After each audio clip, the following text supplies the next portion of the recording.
It's one of the oldest sayings in politics. You got to dance with them what brung you. And what it means is that when you get to office, when you get to public office, you vote with the folks who put you there. And that used to mean your constituents, the people who voted for you. But more and more what it means is you vote with the special interests who put up the money to get you to public office. And part of what this book is about is the corruption of the American political system by money. It's not as though American politics had ever been pristine and pure. Of course not. Money has always been there. But money nowadays is the dominant factor by such an enormous margin that I think it is making not just a quantitative, but a qualitative difference in American politics. Well, I came along at a time when, if you were young and idealistic and in the South, that was, you pretty much were drawn to that. My father is, I would say, extremely conservative. Yes, he is. My mama, bless her heart, into my head. And in some ways, I think that manners are just a formal expression of how you treat people. And she enjoyed people. She was an absolute charmer. 3 kids, and my sister is now teaching school in Albuquerque, New Mexico. My brother's a lawyer in Bernie, Texas. Smith, it's a good school. And I found Yankees rather, in some ways, chilly and difficult compared to the Texans I was used to. But I do think I got an awfully good education. Grateful for it. History. My major was history. 6 years with the New York Times. Some of it in New York, as a political reporter at City Hall in Albany, and then later as bureau chief out in the Rocky Mountains. I don't know if you're familiar with the ethos of the cheerleading camp, but the deal is that every school sends its team of cheerleaders to cheerleading camp, and your effort there at the camp is to win the spirit stick, which looks to the uninitiated eye a whole lot like a broom handle painted red, white, and blue, but it is the spirit stick. And should your team win it for 3 days running, you get to keep it, but that has never happened. The New York Times is not the kind of newspaper that will let you write about that kind of rich human comedy, because the New York Times, at least in my day, was a very stuffy, pompous newspaper. Trouble at the New York City Times for describing a community chicken killing out west as a gang pluck. Abe Rosenthal was then the editor of the Times, and he was not amused. Oh, no, it never made it in the paper. Good heavens, no. Such a thing would never get in the Times in my day. I was just sort of put on trying to get off the New York Times shit list over a silly thing like that. And I got a call from the Dallas Times Herald, and what they said was, come home, and we will give you absolute freedom. You can write whatever you want, about whatever you want to, and you can say whatever you want to. And you know, in the newspaper business, it doesn't get a lot better than that. There are a lot of folks who wear those sandals there. Very, very bright people. I was really pleased. I had thought, like many people in our business, I've been sort of grumpy about young people coming into journalism recently, because it seems to me we've gotten an awful lot of ambitious little careerists, and I keep looking at them and thinking to myself, damn, why didn't they go into investment banking? But the students I found at Berkeley were not just bright, but idealistic to a remarkable degree. Well, they're going to have some of it ground out of them. There's no question about that. But it's my hope that they'll stay with it long enough to make a difference. Well, part of it is an old tradition in the newspaper business, as is true in many others. There is a sort of tradition that, I call it the Marine Corps mentality.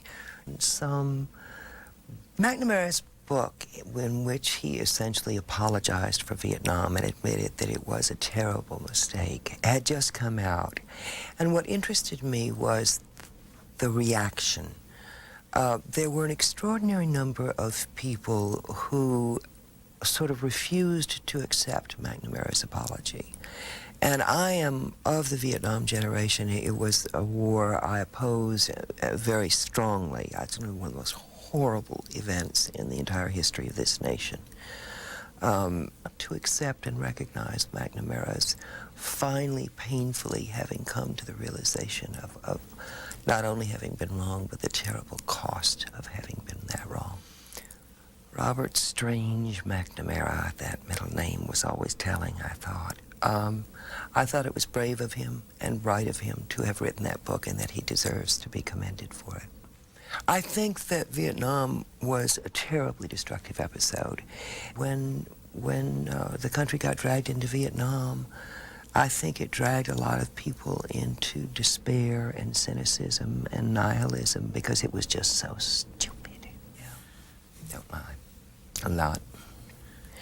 I think that if you are in a position of political leadership and you don't question yourself, you're apt to go very wrong. I think a becoming degree of self-doubt is one of the best qualities we can look for in leaders. Yeah. I think a lot of people are looking for certainty. They are very, very uncomfortable with the idea that things are never going to be cut and dried, that there's never going to be a set of rules that always apply. The whole splendid panorama that is politics. Every time we have a birthday in this country, I sort of write a column celebrating us. I like to do that. And it's hell with the hat off. Yeah, that's a certain kind. Just teeth-rattling mean. Meaner than a skillet full of rattlesnakes. We have them down in Texas because they'll do things that are gratuitously cruel in the name of conservatism, like, you know, cut milk for children or something that just makes no sense fiscally. Conservatives think he's conservative, liberals think he's a liberal, people read into him whatever they want to see there, and there is a touch of that about Bill Clinton. I think he's a politician, and I say that I may be one of the last people left in America who does not use that word as a pejorative. I like to watch politicians work. Well, remember when I was talking earlier about the art of politics being able to find this little thin sliver that allows you to get something done? Well, it gets harder and harder to get anything done about anything because our politics have gotten to be so head-buddy and people just going against one another out of knee-jerk reaction rather than concentrate on fixing a problem. And Clinton is good. And by that I mean he can find a way to get things done. Now, more in Donna than in Alice Rivlin. Alice Rivlin seems to me to be a wonderfully consistent human being. I think Donna is the same good person she always was, and she's trying to, I think everything that she tries to do is good. I mean, I think all the policies I do are good, and of course she is remarkably effective in government. But I see in Donna I guess it's just being used to dealing with people in your daily life who are household names in the rest of the country. Sometimes you get the impression that she's so used to dealing with big names and big people and important people that maybe she's not hanging out enough time with people of no particular distinction but great delight. I might consider myself a populist rather than a liberal, but I'm not worth quarreling over. A populist is somebody who sees politics more from an economic perspective than an ideological perspective. I often argue that I don't think politics is a spectrum that runs from right to left. It's a scale that runs from top to bottom. And I think the only real political questions are who's getting screwed and who's doing the screwing.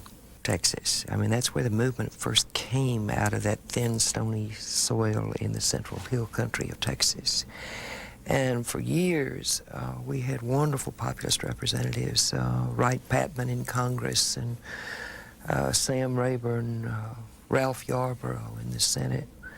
And the best Texas politicians were always at least part populist. But it's, I don't think we have anyone in public office anymore who really counts as a true populist. Sure they did. He carried water for the oil companies in the 1950s constantly. He was the senator from Texas Oil when he was in the Senate. More and more that people who go into politics seem to me to somehow they don't have much depth, they don't have much fire, Lord only knows what makes them run.